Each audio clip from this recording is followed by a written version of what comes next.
রহমাতু আলা তুয়াজিবুহা, আল্লাহর রহমত এদিকে দিয়ে আসছে।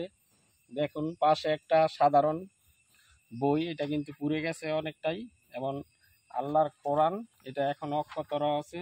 এবং এই কিন্তু কোরআন এরকম দেখে আরেকটা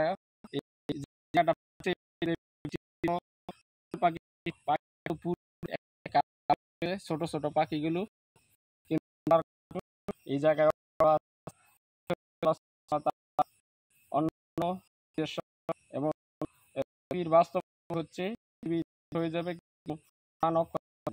আল্লাহ তাআলা এটা একজনের হৃদয়কে পরীক্ষা করে।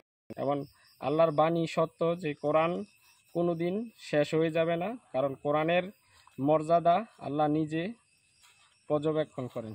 দেখুন সম্পূর্ণ কোরআনটা এখন অক্ষত রয়েছে এবং কোরআনে কোনো আয়াত পড়ে নাই, সাইড দিয়ে শুধু যে বাকি 4 পাশ সেটা পড়ছে, এবং কোরআন এখান থেকেই পড়া যাবে।